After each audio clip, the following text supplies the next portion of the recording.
Coming up, visit military barracks at the beach and watch until the end of the video, Key West chickens. The truth revealed about the Florida icon's wild past. Tired of all the bad news? The Sunshine State Update is all about positive news, things to do, and places to see in Florida. Hey guys, welcome back to another Sunshine State Update. I'm Gina Tomlinson. And if you're new here and you like good news or things to do in Florida, consider subscribing. Every episode I start out with at least 3 positive news stories, then show you some awesome place to go, a unique spot to eat, and cap it off with some interesting history about the Sunshine State you may have never even heard of.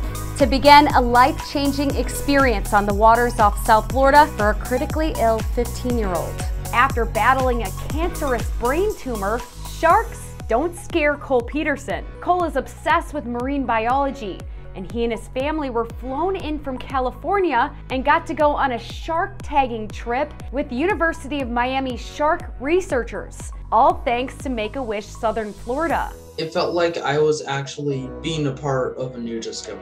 That is so cool on its own. Looking at the blacktip, I actually had a moment to just enjoy how beautiful the animal truly is. During his time in the Sunshine State, Cole also became an official underwater hunter. Cole is now spearfishing certified. Evidently, you can use it in my pool. He's been practicing in our pool. He's been practicing, set up a target inside the pool. Well, I'd be careful to not fall asleep on those floaties. And here's something you don't see every day, at least not in the 6 o'clock news anyway. Complete strangers jumping in to help others in need. During a bad storm, 2 little fishermen took refuge at Bert's Bar in Matlacha when their small boat began to take on water, almost carrying away their fishing gear.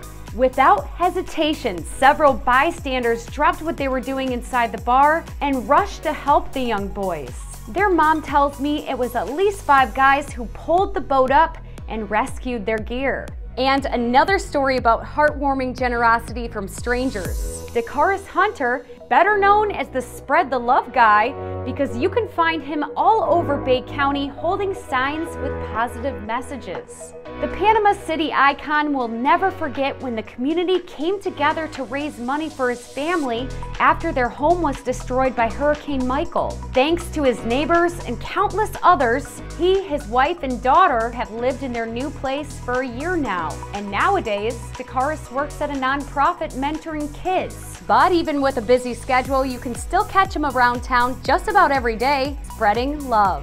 What does it do for you? Just look at all the stuff that's going on. It's heartbreaking. If I can do anything, I want to at least bring some joy in somebody's life because I know somebody needs it. Every day, God wakes me up. I feel like that's what He wants me to do. One of Florida's best kept secrets. A place where you'll find miles of beautiful natural shorelines and get to visit military barracks at the beach. Fort De Soto Park by St. Petersburg, over 1,000 acres and 5 islands long.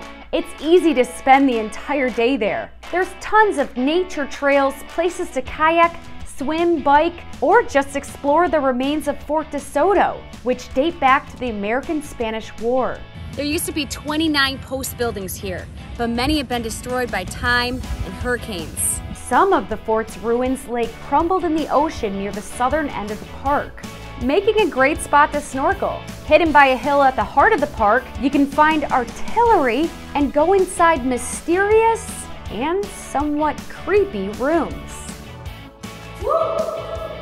The walls here were built 8 to 20 feet thick to be able to withstand attacks. The park also has a historic museum, playgrounds, a pier you can walk, and a gift shop, which has super amazing peanut butter ice cream, by the way.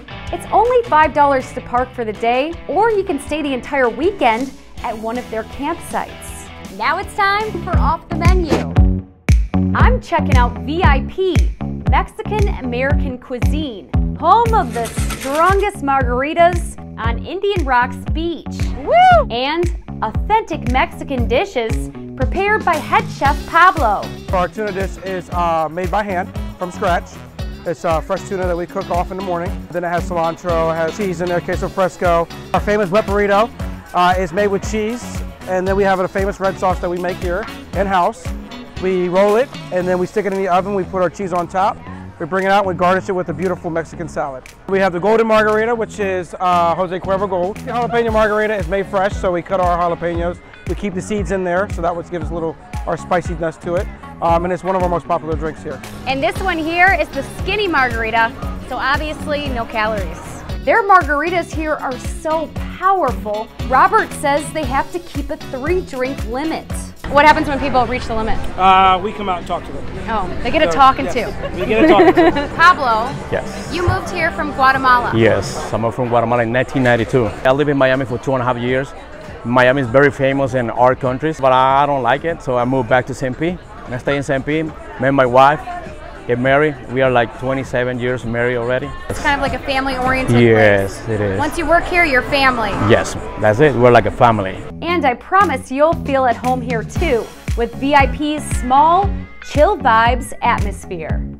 You never know what you're gonna see when you come to Key West. But one sight's for certain. Colorful, feathered, and sometimes annoying chickens roaming the streets and maybe even the local bars. The birds have become a Florida Keys icon. But do you know why they're there? The birds' local history dates back to the 1860s during the 10 Years' War in Cuba. There, chickens were big business. Their size, aggressiveness, and peck-to-kill mentality made them optimum for cockfighting. As Cubans migrated to Key West, they brought the blood sport with them. Cockfighting thrived in the Key West until it was outlawed in the late 1970s. As folks abandoned the activity, many of the once valuable cocks were kicked to the curb. And over the years, hen meets rooster, rooster meets hen, you know what happens. Now there's an overpopulation problem in Key West. But one local woman has made it her mission to get the chickens off the streets. For Pet of the Week this week, we're featuring Amy Iman Hubbs and her 9 rescued chickens. Chickens like Duck here, who was found in a priority shipping box when she was just a little hatchling. Or like Sweetie, who Amy spent over $5,000 on life-saving surgeries to nurse back to health. They now have a better life. Thanks so much for watching, and be sure to check out my other videos for more good news and places to explore. I'll see you next time. In case you're wondering, I get my hair done at Simple Beauty and Med Spa in Naples, making beauty simple. Hey, you weren't supposed to drink all my drink. That's too soon.